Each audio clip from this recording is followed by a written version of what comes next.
공자의 제자 중에 그 증자라는 그 사람이 있습니다. 근데 이 사람이 이제 위독해져가지고 임종을 앞두고 있었어요. 지인 중에 맹경자라는 노나라 사람이 있었는데요. 이 사람이 이제 의문을 갖죠. 이 친구가 얼마 안 있으면 죽을 것 같으니까 마지막으로 의문을 갖습니다. 그때 이 증자가 맹경자한테 이런 말을 해요. 새는 죽을 때가 되면은 그 소리가 구슬프고 사람은 죽을 때가 되면은 그 말이 선하다, 이런 얘기를 해요. 이제 주자라는 사람이 이제 그걸 이렇게 번역을 하죠. 새는 이제 죽음을 새도 직감을 한다는 거예요. 동물도 이제 죽는구나, 이 죽음을 직감하니까 그 공포감 때문에 이렇게 구슬프게 운다는 거죠. 그리고 사람은 이제 죽음을 눈앞에 두게 되면은 이제 사리사욕이 없어지잖아요. 우리가 생명이 다 끝나니까 이제 뭐 더 살 날도 없고 이제 곧 죽으니까 어떤 이해관계나 어떤 사리사욕이나 이런 걸 다 내려놓고 인생을 이렇게 한번 돌아보니까, 혹은 내가 이제 근원으로 돌아가는 거잖아요. 그러다 보니까 이제 좋은 말, 깨달은 말, 인생을 평생 살면서 중요한 말을 한마디로 하는 거라고 이렇게 말합니다. 우리가 그래서 유언이 굉장히 중요합니다. 유언이라는 건요, 그 사람이 인생을 80년, 100년 살면서 가장 중요한 진리 한 가지, 한마디를 한 문장으로 얘기를 하는 거예요. 우리가 이제 오늘부터 함께 보게 되는 이 디모데 후서는요, 사도 바울의 유언입니다. 유언장입니다. 우리가 성경의 순서로는 사도 바울이 이제 13개의 편지 중에 제일 마지막에 나오지는 않아 있지만, 이게 시대 순으로 나온 게 배열한 게 아니기 때문에 그런데요. 시대 순으로 볼 때는 이 디모데 후서가 사도 바울의 13번째 가장 마지막 편지에 해당하고, 죽기 직전에 이제 로마의 감옥에서 쓴 겁니다. 그래서 우리가 목회서신이 바울의 편지 중에 세 권이 있어요. 디모데 전후서, 디도서 이렇게 있습니다. 근데 디모데 전서하고 디도서는 바울이 이제 로마의 감옥에 이제 2번 갇히게 되잖아요. 1차, 2차 이렇게 되는데요.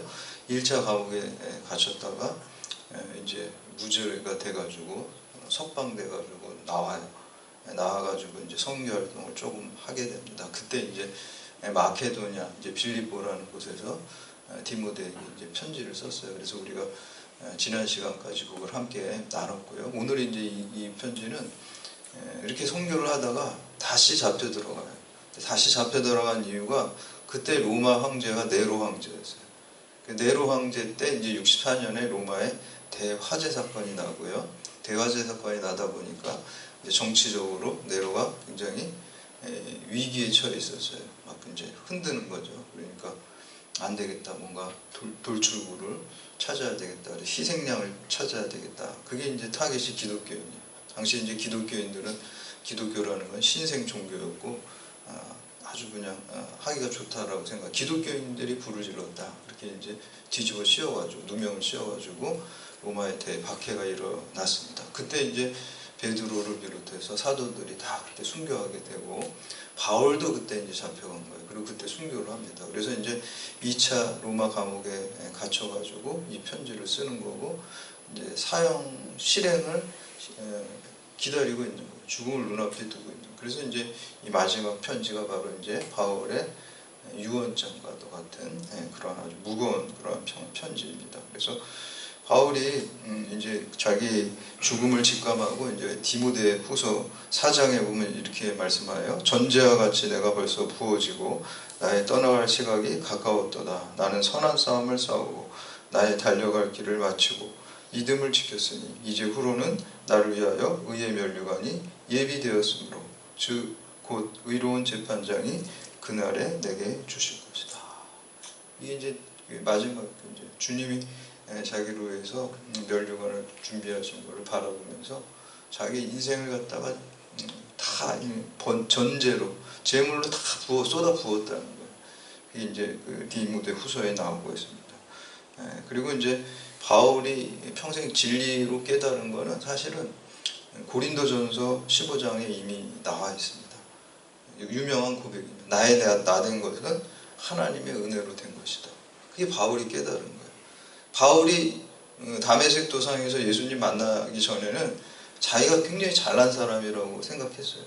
물론 객관적으로 볼 때 잘난 사람은 맞아요. 근데 하나님 앞에서 인간은 아무것도 잘난 게 없거든요. 다 죄인이고 부족하고.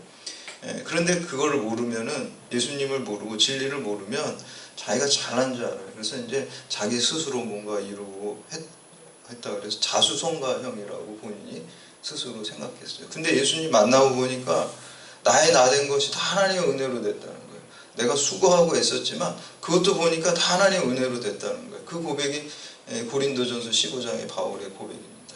그래서 이제는 신수성가, 하나님의 사랑의 손길, 하나님의 능력의 손길, 하나님의 치료의 손길, 하나님의 생명의 손길이 없이는 나는 한순간도 살 수 없고, 내가 다 된 거는 다 하나님의 은혜로, 하나님의 손길로 된 것이다.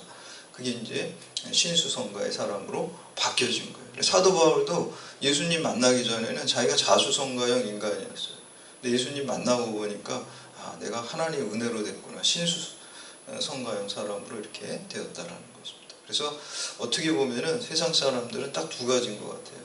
자수성가형으로 자기를 생각하는 사람이 있고, 우리가 신수성가형으로 생각하는 사람이 있어요. 그래서 자수성가형 사람을 자연인이라고 그러고, 신수성가형 사람을 우리가 신앙인이라고 해요. 하나님 은혜로 내가 세워지고, 하나님 은혜로 내 가정이 세워지고, 하나님 은혜로 내 직장이 세워지고, 하나님 은혜로 이 나라가 세워지고, 하나님 은혜로 이 세상이 올바르게 세워질 줄 믿습니다. 아멘. 이게 신앙이고요. 이게 신수성가형 신앙인이에요.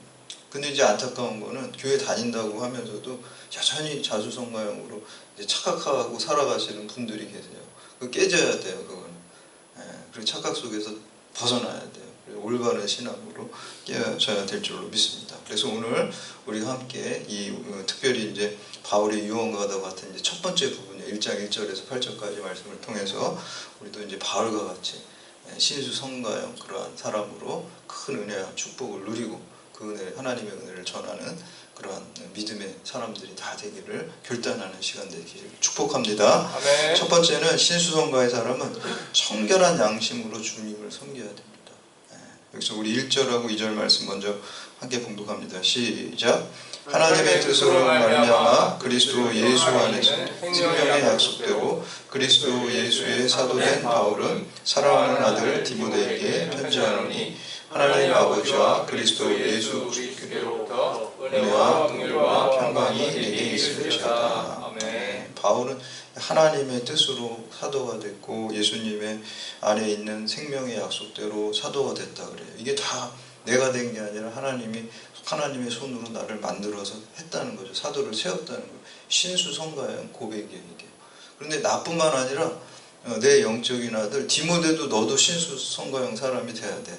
자수성가형이 되면 안 돼. 그거 망하는 거야. 이렇게 이제 지금 문안 인사에서 벌써 이렇게 얘기하고 있습니다. 이어서 3절 말씀 함께 공독합니다. 시작.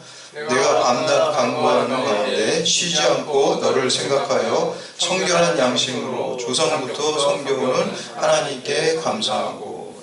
신수성가형 사람은 청결한 양심이 있어요. 청결한 양심은 깨끗한 양심, 순수한 양심입니다.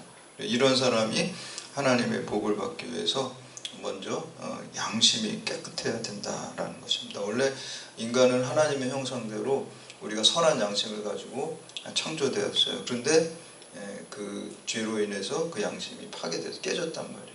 그래서 우리가 믿음으로 사는 것, 신수성가형 사람이 되는 것은 그 하나님의 선한 양심, 우리에게 원래 만들어 주셨던 원형을 다시 회복하는 거예요.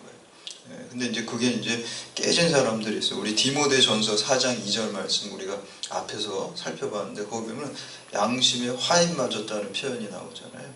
양심에 화인 맞은, 양심 없는 사람이라고 하는데 보통 양심에 화인 맞았다. 화인이 뭔가요? 쇠로 이렇게 그냥 불에 지져가지고 이렇게 찍는 거예요. 근데 옛날에는 그 짐승들이나 노예는 뭐 짐승처럼 취급받았으니까 그 주인들이 자기의 어떤 소유를 표시하거나 아니면 죄를 지을 때 낙인을 찍거나 할 때 그 쇠를 갖다가 거기다가 표시를 둬가지고 그 불에다가 달궈서 그 짐승이나 아니면 노예 그 살에다가 그걸 찍는 거예요. 그러면 거기에 조직이나 이런 게 다 죽겠죠. 그리고 거기에 딱딱하게 굳어서 이렇게 손으로 만져도 느끼지 못하는. 양심이 화인 맞았다는 게 뭐예요? 딱딱해져가지고 양심의 가책이나 죄책감을 느끼지 못하는. 우리 노 교수님 이제 범죄 가르치시는데 범죄자들 중에도 그런 사람이 있을 거예요. 양심의 가책을 죄를 지으면서도 못 느끼고 그리고 죄책감 그런 게 없어요. 그게 이제 양심에 화인 맞은 사람. 그렇게 되면 안 된다는 거예요. 그래서 양심이 깨끗하고 양심이 민감해야 돼. 센서가 민감해야 돼요. 죄를 지면 하나님의 뜻에서 벗어나면 우리가 죄가 하마르티한데 이 간역에서 딱 벗어나는 걸 감지를 잘해야 돼요. 양심이 벗어나면은 얼른 제자리로 돌아오는 그 기능이 돼야 되는데 그 기능이 고장난 사람들이 있다는 거예요. 양심이 화인 맞은 사람은 신수성가의 사람이 될 수 없다는 거예요. 그 사람은 막 교만해가지고 자기가 제일 잘난지 아는 거죠. 그래서 우리가 양심에 화인 맞지 않고 청결한 마음, 순수한 마음을 갖기 위해서는 예수 그리스도만 바라봐야 될 줄로 믿습니다. 믿음의 주요 온전케 하는 예수를 바라보라 그래요. 예수님께서도 그 마태복음 5장에서 산상수훈에서 팔복을 얘기할 때 그 말씀 하시잖아요. 마음이 청결한 자는 복이 있나니 그가 하나님을 볼 것이다. 하나님은 어떻게 볼까요? 여러분 마음이 청결한 하나님 막 보이나요? 육안으로 보는 게 아니라 영적인 눈으로 보는 거예요. 하나님의 계획을 보고 하나님의 섭리를 보고 하나님을 인격적으로 마음이 깨끗하고 순수해야죠. 그렇죠? 내가 하나님의 영광 돌려야지. 이렇게 깨끗한 마음을 해야지. 그렇지 않은 마음으로 우리가 인생을 살고 어떤 행동을 하면 하나님을 인격적으로 만날 수가 없습니다. 그래서 내가 정말 내 삶을 사도 바울과 같이 전제로 들어갔다. 산제물로 드려야지. 내 인생을 통해서 하나님의 영광을 드러내야지. 이런 순수한 간절한 마음 가지고 기도로 나아가고 말씀으로 나아가고 예배로 나아갈 때 우리가 하나님을 보게 될 줄 믿습니다. 마음이 청결해야 돼. 마음이 깨끗해야 돼. 순수해야 할 때 하나님 인격적으로 경험하게 되고 우리가 마지막 날에는 주님을 만나 뵙게 되는 것입니다. 두 번째는 신수성가의 사람은 거짓 없는 믿음을 가집니다. 우리 4절과 5절 말씀 함께 봉독합니다. 시작. 내 눈물을 생각하여 너 보기를 원함은 내 기쁨이 가득하게 하려 함이니 이는 내 속에 거짓이 없는 믿음이 있음을 생각함이라. 이 믿음은 먼저 내 외조모 로이스와 내 어머니 유니게 속에 있더니 내 속에도 있는 줄 확신하노라. 아멘. 여기서 내 눈물을 생각했다는 것은 이제 바울이 디모데의 눈물을 생각했어요. 그래서 한 두 가지 정도로 이걸 생각해 볼 수가 있는데, 하나는 이제 바울이 디모데랑 헤어질 때 눈물을 흘렸어요. 왜 눈물을 흘렸을까요? 지금 이제 막 박해가 있고 그런 시대에 바울이 그 험난한 길을 가게 되니까 또 보지 못하니까 바울 영적인 아버지 바울이 이제 잘 볼 수가 없으니까 눈물을 흘릴 수밖에 없겠죠. 그 눈물을 바울이 기억하는 거예요. 또 한 가지는 이제 바울이 에베소에서 이제 디모데가 목회하는 걸 다 들었잖아요. 힘든 걸 알잖아요. 목회를 하면서 그 교회를 위해서 또 교인들을 위해서 눈물로 기도한 걸 아는 거예요. 바울도 눈물로 하나님께 기도드린 그 눈물을 기억하기 때문에 그 눈물을 생각한 거예요. 바울이. 그러면서 바울이 디모데에게 거짓이 없는 믿음을 가지라라고 말씀하고 있습니다. 근데 이 거짓이 없는 믿음은 하루아침에 된 것이 아니라 그 외할머니와 또 어머니로부터 물려받은 거짓 없는 믿음이라고 말씀하고 있습니다. 외조모 로이스, 어머니 유니게로부터 받은 믿음입니다. 거짓 없는 믿음이 뭔가요? 진실된 믿음, 순수한 믿음, 위선적이지 않은 믿음, 깨끗한 믿음, 그것을 가진 거죠. 그 믿음을 가질 때 우리가 하나님 앞에서 바르게 세워질 수 있다라는 것입니다. 오늘날 우리도 마찬가지입니다. 우리도 이 디모데가 자기 어머니와 또 외할머니로부터 거짓이 없는 믿음을 물려받은 것처럼 오늘 우리도 책임이 있어요. 우리 자녀들을 갖다가 그 거짓 없는 믿음을 우리가 물려주는 그러한 사람이 되어야 될 줄로 믿습니다. 그러니까 우리가 로이스와 유니게처럼 믿음을 자녀에게 잘 상속해야 돼. 그러기 위해서는 내가 먼저 거짓 없는 믿음의 사람이 되어야 될 줄로 믿습니다. 그거를 자녀한테 보여줘야 돼요. 우리 아버지가, 우리 어머니가 거짓 없는 믿음으로 한평생 살아갈 때 그것이 자녀에게 그대로 이제 유산으로 전달되는 거예요. 우리가 자녀에게 뭐 돈을 많이 물려주는 것도 중요하고 뭐 좋은 조건과 이런 걸 물려주는 것도 좋지만 제일 중요한 거는 영원한 생명을 얻게 되는 거짓 없는 믿음을 물려주는 것입니다. 믿음의 유산을 자녀들에게 물려주는 여러분 되시기를 축복합니다. 그래서 이 신수성가한 사람은 거짓 없는 믿음으로 자기 자신을 먼저 세우고요. 그 다음에 자녀를 세우게 되고요. 그리고 이 사회와 국가를 세우고 또 열방을 세우는 사람이 될 줄로 믿습니다. 거짓 없는 믿음으로 세우는 것. 거짓이 있으면 안 돼요. 거짓은 사탄이 거짓의 아비라고 그랬잖아요. 위선적이지 않고 거짓 없는 믿음으로 신수성가하는 여러분들 되시기를 축복합니다.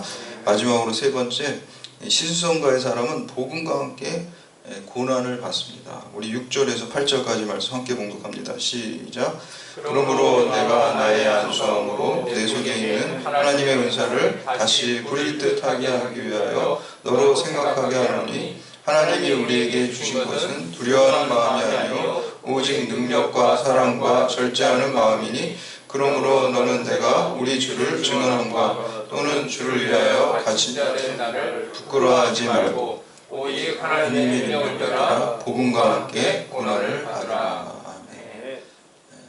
고난을 받으라 그러면은 다 싫어하죠. 듣기 싫어. 저도 여기서 축복을 받으라 이렇게 설교를 하고 싶은데 오늘 말씀 보니까 고난을 받으라 이렇게 얘기했어요. 왜 그럴까요? 고난을 다 싫어하는데 십자가와 함께 주님과 복음을 위한 고난은요, 그게 축복인 줄 믿으시기를 바랍니다. 그게 가장 큰 축복이에요.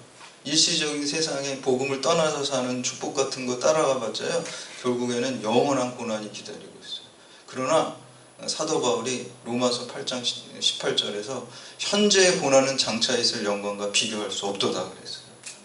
우리가 하나님 말씀 따라 사는 거 고난입니다.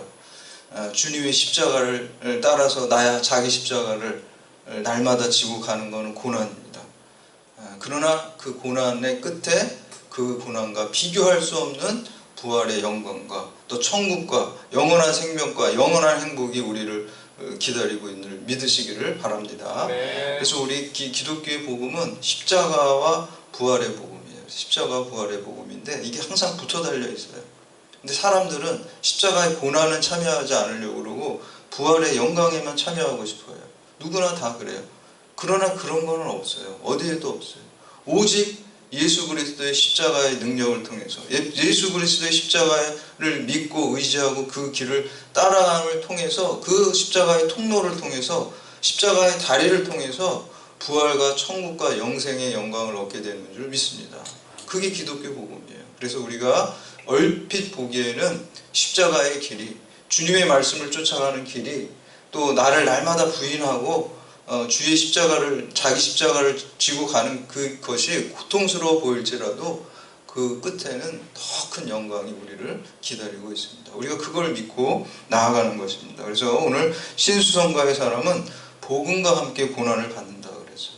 세상에 내가 잘못하고 실수해서 받는 고난은 그런 고난이 아니라 복음 때문에, 또 십자가의 복음을 전파하기 위해서, 또 말씀을 쫓아가기 위해서 받는 그러한 고난 끝에 우리가 큰 영광이 우리를 기다리고 있습니다. 그래서 우리가 내가 아무리 가진 것이 많고 또 배운 것이 많고 또 그럴지라도 스스로 자수성가해서는 구원받지 못합니다.